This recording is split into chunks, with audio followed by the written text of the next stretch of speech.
What's up, ladies and gentlemen? Welcome back to the Davon Lewis Show podcast, where we keep everything all nitty gritty, everything so saucy in the land of professional wrestling. As I have the latest episode for AEW Dynamite from March 5th, 2025, from the Memorial Auditorium in Sacramento, California. This was the go home show leading up to the pay per view AEW Revolution. It was a stacked card. More importantly, AEW always deliver when it comes to their big shows towards the weekend. Let's talk professional wrestling and let's get into the show. Appreciate you guys coming through.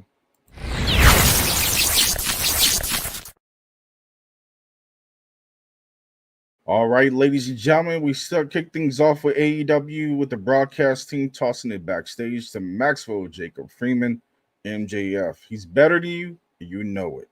Max said while he was usually plays with his food, Hangman has him hungry, and so his proposition is for him to find him and fight him backstage. Then we get to Ricochet and Swerve Strickland for a lovely contract signing. They traded bars back and forth and re-rated each other.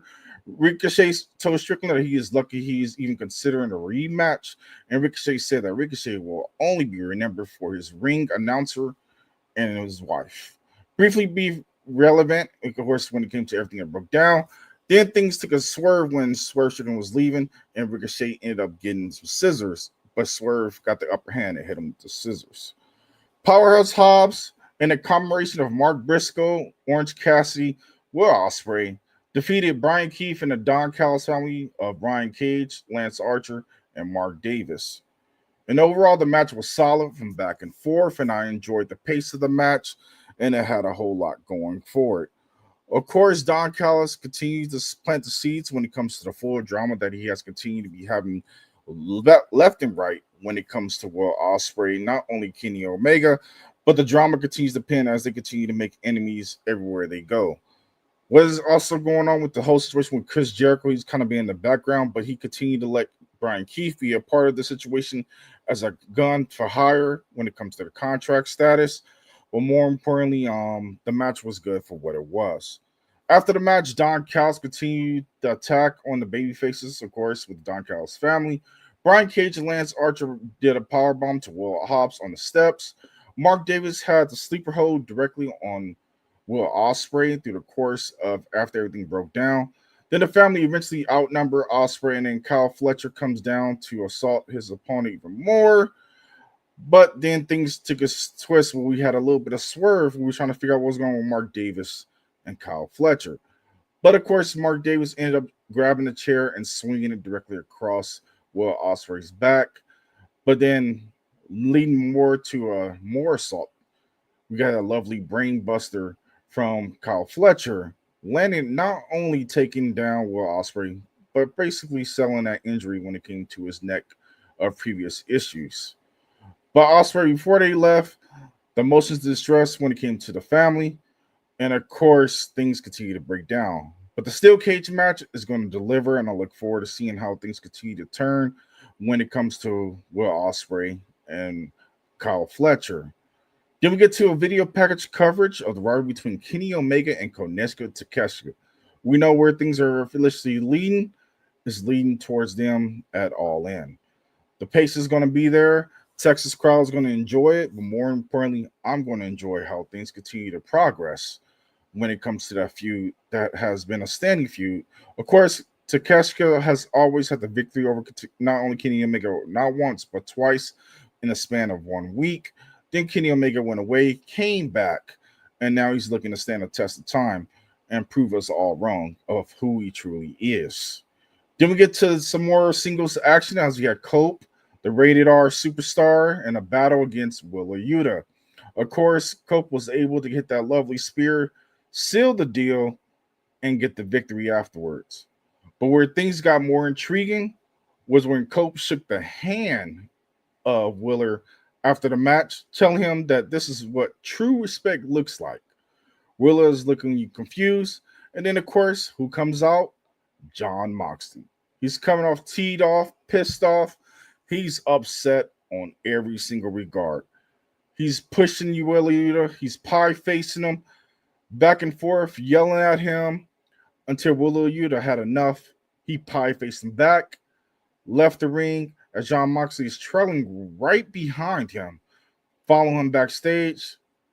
But then they cut to a promo on Cope where Jon Moxley pretty much said, now you got everybody against me. Everybody, my back is against the wall. There's nobody left, and I'm going to take you out. But of course, that match is going to be interesting to see where things follow up and follow. But I look forward to seeing where Jon Moxley and Cope take it to the next level when it comes to their actual meeting in AEW for the world title match, which most likely will be the main event. Then we get to the Outrunners. They're training for their world tag team title bout with a lovely vignette. I love how it said it was back in 1972, but most importantly, it was funny. You had the little pumping going and the whole 9 yards and pretty much getting into the zone. But I don't see them beating the Hurt business when it comes to the Hurt Syndicate. The Hurt Syndicate is in their own, and they're on a different path when it comes to Bobby Lashley and Shelton Benjamin. The gold standards always continue to impress us each and every single week, and the Almighty One always going to do his thing each and every single week and showing his dominance. But I would love for him to switch it up and then have MVP become the tag team champion so Bobby Lashley get back into the singles column. But we shall see how this new twist comes. But of course, we're already waiting on Cedric Alexander. But that clock is ticking as he has 90 days before his contract with WWE is officially done, and he's able to sign with anywhere he would like to go. Then we get to MJF. He is being interviewed backstage with Renee Paquette outside of the venue when Hangman shows up in his lovely 4x4. He tries to run down MJF. Of course, Renee took off running. She was a runner and she was a track star. But the climax of the attempt to set up a Hangman on fire, of course, where everything broke down, it was brawling with everything back and forth. Hangman was trying to get a hold of Max, but of course, somewhere in the back, he lost track of him. But then somebody else was wearing the same thing as MJF. And he was like, he told me to do it. And then Hangman was looking confused when he had him at the ramp. Then MJF came and attacked Hangman from behind. Of course, the brawl took place, and then things broke down from there as MJF took advantage of everything. And he got that lovely AEW Dynamite diamond ring, blasted Hangman in the forehead, laid him out. And of course, he wanted to take things to the next level and said, you guys love how Hangman set houses on fire. You pretty much see what MJF was going to go do. So he proceeded to get lighter fluid and pretty much poured all over Hangman. Then the minute he was just about to get the lighter, security jumped in like it was hell's on earth. They pretty much yeeted at him and didn't even give him a chance today to even set Hangman on fire. And of course, they escorted him out the venue. And of course, MJF pretty much was pleading with him back and forth, like let him go. And the whole situation broke down from there. But thankfully, none of that happened after the security got involved. We didn't need another The Fiend moment when it comes to the situation, as we know that has been a history of replaying back itself. But luckily, the match is going to be good when it comes to Hangman Adam Page and MJF. You know nothing's going to be left unturned, and you know you're going to get a great match out of it through the course of everything. Then we go to the backstage segment with Toni Storm, the director of the Queen of the Ring, of course. They're talking about everything for the new upcoming movie. I believe it's coming out this following Friday.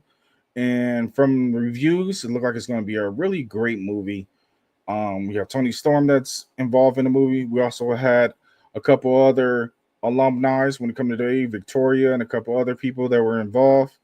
And I highly recommend if you're a historian and you love women's wrestling, highly recommend for you guys to check out The Queen of the Ring, which will be in theaters this following Friday.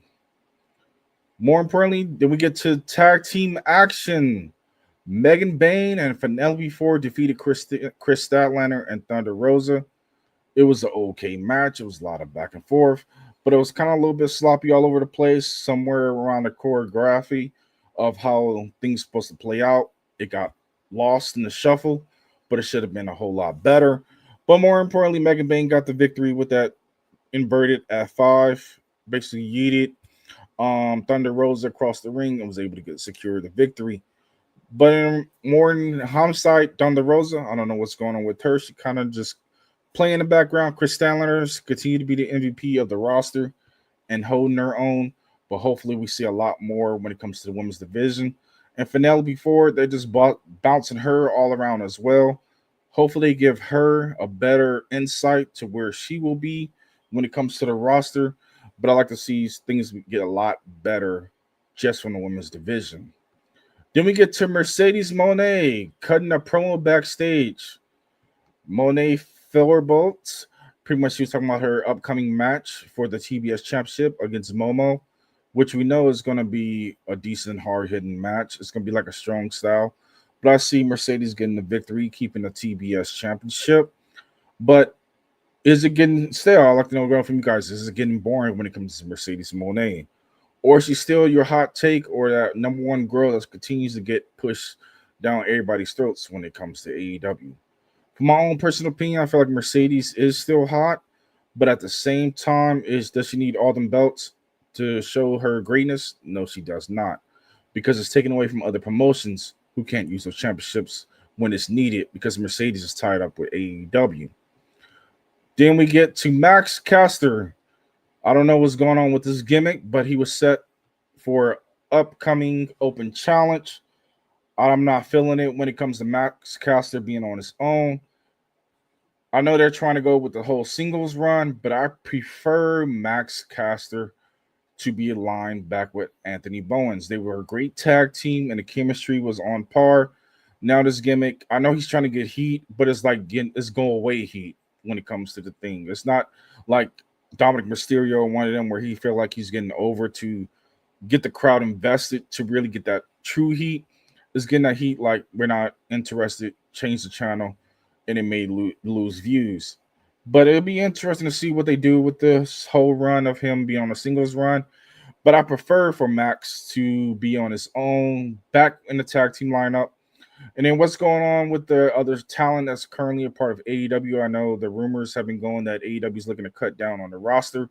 So don't be surprised in 2025 you see a lot of talent be released from their contracts or have their contracts revised or rechanged around because they just have so many talent that's currently locked in between Ring of Honor and AEW. That wouldn't be surprised if some big names end up going to WWE because they're unsatisfied of not being used or more importantly being utilized the way to their best potential, but they're going to try to make that jump to WWE. Is it going to be that same kind of formula that happened during the Vince McMahon time when Vince McMahon was buying everybody up on the independent scene and the AEW came at the right time and pretty much was waiting for those releases, bought everybody up, and they didn't care who they released. WWE was on that point of saying, we don't care who we release, and Tony was just grabbing everybody left and right, didn't really take any kind of consideration of you just grabbing people just because of their name and their likeness, but he was just grabbing people left and right. Is Tony Khan going in a reverse phase of reversing it, basically? It'll be kind of intriguing to see if he actually is going in that direction to just give WWE just the whole load of all this talent, and then the talent start venting their frustration once they go to WWE. They've been there for frustration because there's not enough time. WWE is trying to make so many programs now because they have so many talent. They're making the PLEs, making all these underground shows and everything like that. And maybe they're reversing things. Maybe they're going back to the basics of having just their pillars and a couple other stars and trying to get over. But of course, everybody's shitting on AEW, but it's nothing wrong with AEW's programming. It's just the momentum of when they had in the year 1 to year 2, when they first got hot, kind of died out. It's kind of like everybody knows what AEW is. and they waited till WWE got better, and then they left, and they went to a watch programming back to WWE once Triple H took over, and of course WWE's been steamrolling the past 2 years under the Triple H era, and AEW's just been getting shitted on by everybody, even from legends. But there's nothing wrong with AEW. AEW just got to get better timing of their matches, as well as creatively of getting people that want to watch the show. Don't do a copy and paste of what history has been. Repeat yourself. Do a whole storyline all over again. And people are like, oh, I've seen that before. But more so, make it be refreshing. You say you have the best in the world, make it the best in the world, but just say you're the alternative. You ain't got to say you have the best wrestlers in the world. Just say you have alternative wrestling. Stay in your own lane, and then everything should be all smooth from there. Then we get to the next match of the night. Jay White. He was the one to accept the match against Max Caster in the open challenge, and he was able to get in a squash fashion with a lovely switchblade to secure the victory. It was fast and furious. What more can you got out of it? Jay White continues to be in his own, but I prefer for him to be a heel. He was great as a heel when he was in New Japan, but him as a face, I feel like they just got him borderline right now, and they don't have no actual creative direction for him right now at the moment. But I would love to see Jay White get over with his full potential of having a full stable, being himself. He can go on the mic, he can go in the ring as well. Just give him the rocket and let him take off. But afterwards, he had a lot to say. He grabbed the microphone and said he will be at AEW Revolution to celebrate Cope's winning the AEW World Championship. Maybe Jay White may be the one, the X factor that may cause Cope the championship of not winning. Because really, he said Cope has had his back and he's had his back. But really, what's really behind the scenes? What does Jay White really want when it comes to his future? Yeah, I know he wants the AEW World Championship, but does he want Cope to win it? Or does he feel like he wants to challenge himself and beat Moxley? So it'll be intriguing to see what happens this following Sunday at Revolution. Then we get to Renee Paquette. She hosts a sit-down interview with Toni Storm and Mariah May. Despite there being unhingedness and a lot of tensions between both ladies, Renee tried to provide stability and interject her logic, and Toni Storm hits Mariah with the ice-cold line of, I sentence you to the life of mediocrity. And of course, Toni Storm got spatted on when it came to Mariah May, trying to be disrespectful, trying to get under the skin of Toni Storm. But those ladies are going to go when it comes to this trilogy, and it's going to be good. Then we get to the main event of the hour, as Mark Henry always put it. Can't go wrong when it comes to the main event. Okada and Ricochet defeated Swerve Strickland in a lovely tag team match by beating Big Brody King, who was in his California hometown, but not close. But he will be when he comes to LA when he takes on Okada for that lovely championship. And Ricochet is going to have his hands full when he faces Swerve Strickland. But more importantly, Ricochet was able to capitalize on that victory and get the pinfall. But we got to see how things continue to turn out through the course of the actual card for this following Sunday. But more importantly, I appreciate you guys coming through for this quick review. Nothing over the top, nothing like 2 hours, 3 hours. But I appreciate you guys coming through. I'd like to know from you guys' point of view, what was your favorite actual match of the night when it came to AEW for this latest edition for AEW Dynamite this week?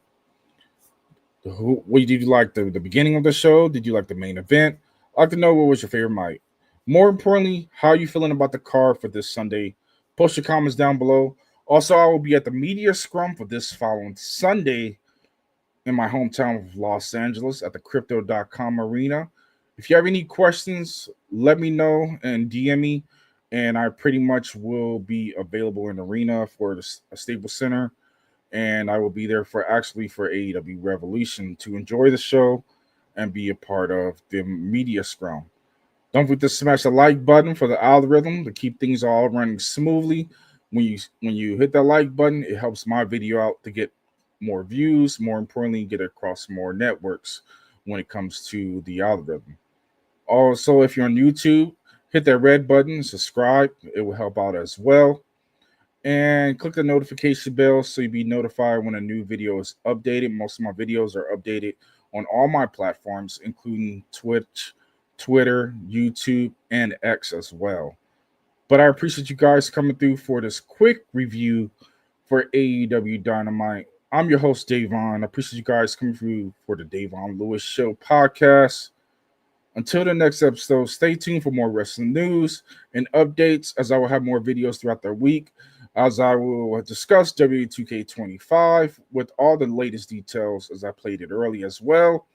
And more importantly, I'll be probably live next week to have a QA, pretty much play with any people that would like to play 2K25 on PC or PS5. Until the next episode, you guys are always been a trooper. If you made it to the end of this video, you guys are amazing. Until then, I'll catch you guys later.